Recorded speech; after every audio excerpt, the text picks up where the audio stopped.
Well, we certainly appreciate Roger's very good presentation on this topic, and this is a very practical issue. It's something that certainly we all hear on a daily basis with those who are around at work or at school.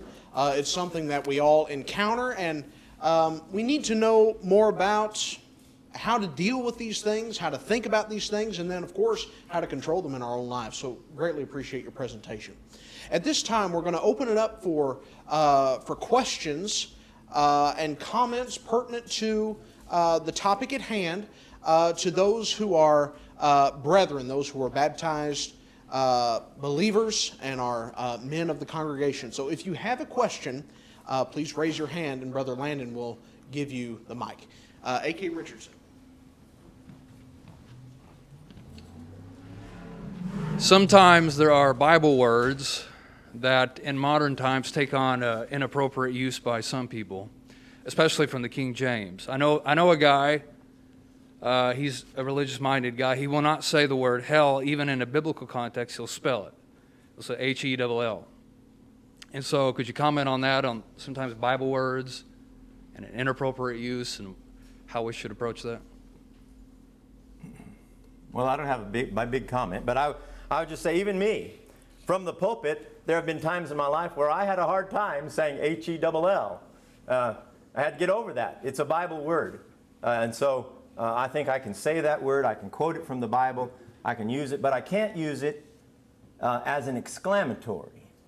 An exclamatory, I hit my thumb and I say, I take that biblical word and I use it as an exclamatory. I don't think that's right. So in its biblical context, we can use the word hell. You see that my voice quiets down. Maybe that's from when I was a boy. You don't say that word, but you have to learn to say words that are biblical. And that's what I think about that.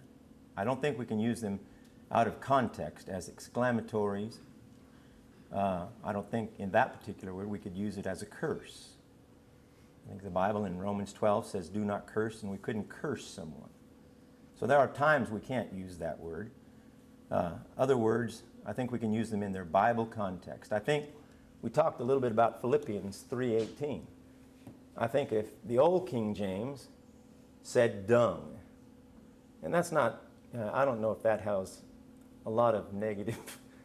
There are other words that have worse, on that subject, but the word rubbish from the New King James or the New American Standard is a better translation of that word there. Brother Wall in the back. Thank you, brother. I really appreciate that. That was a very timely lesson. My question, well, I have three of them, but they're really intertwined questions. Did you say three? My question, three. But about a week ago, I was in Tulsa shearing some sheep for a lady, and her son was out there with me. And he's working, I'm there for the sole purpose of working.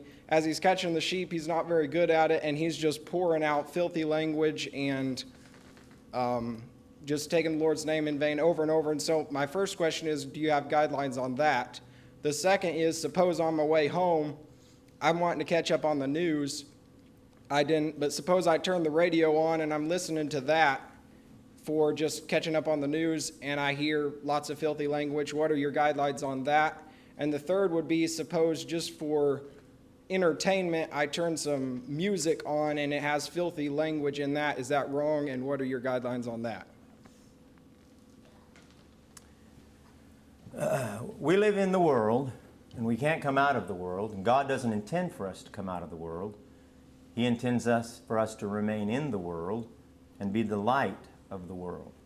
How you deal with that guy next to you who is using all kinds of filthy language is a matter of wisdom for you, My wife works under a man who often uses bad language. He's the head of the warehouse, and she works there. And she tries to talk, every once in a while she'll talk to him, and he may say something, then he slips right back into it. It's a part of it's ingrained in who they are almost. And you're probably not going to stop them. I believe your example of not using that is the best thing that you can do. You may talk to them from time to time. You know the relationship that you have with that person better than I do. You may talk to them. I don't think we can come out of the world, and we're going to have to live in a world where we are around people who use filthy language. And we acknowledge that sometimes the language of the people around us rubs off on us. And we don't want that to happen. And we may find it happening. And we may have to ask God's forgiveness. I think the real problem is not that you ever heard something that was bad. It's that it may rub off on you. And that's the problem. What was the second illustration used there? The what? The news? The radio. The radio? Well, if you have the right to turn that off, and you should turn it off. Television. It's pretty hard to watch much broadcast television these days without having bad language in it, filthy language. You have the right to turn it off. You ought to. What was the third one? That was all three. Yeah, Okay. that kind of put the Okay. two together. One was the radio for educational purposes, and the other one was simply for entertainment. You mean, might there be a difference between entertainment, huh? Well, there might be. Aubrey Smith, and then Alan Bonifay.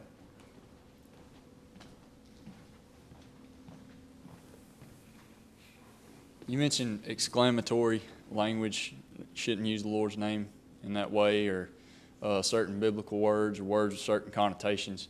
I just wondered if you have any comments on words that maybe don't have such a negative connotation. Or are you against using exclamatory language in general? I know some people that are.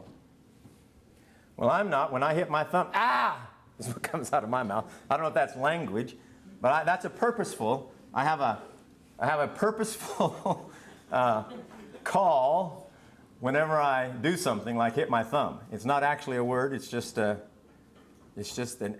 because I think I can get away with that without offending anyone. I'm not especially.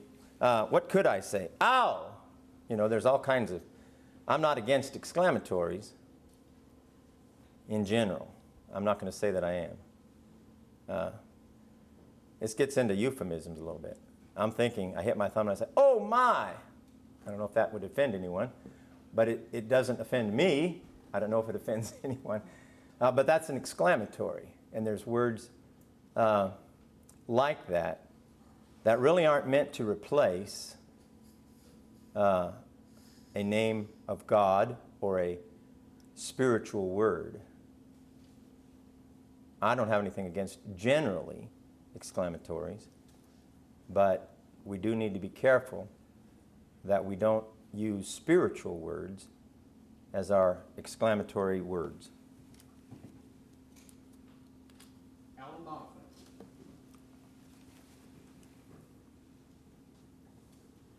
Good job, Roger. Just a couple of things. I don't think you addressed this, and everybody would, well, my family will laugh if they hear me suggest this, but people need to be careful about text abbreviations. OMG is taking God's name in vain. And there are other such abbreviations that Christians have no business using. And you just need to be careful about that. And sometimes on these exclamations and things, sometimes people might be saying something they really shouldn't. They don't know that it means something else. And I don't know if that's a sin or not, but when they find out what it means, they should stop using it.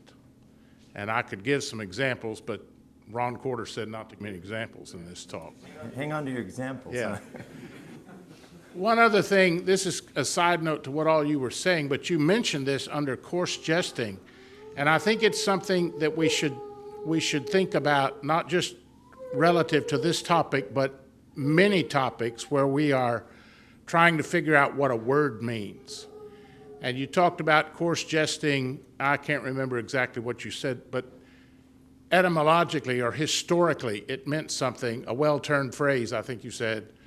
But by the time the New Testament is written, it means coarse jesting because the language has changed.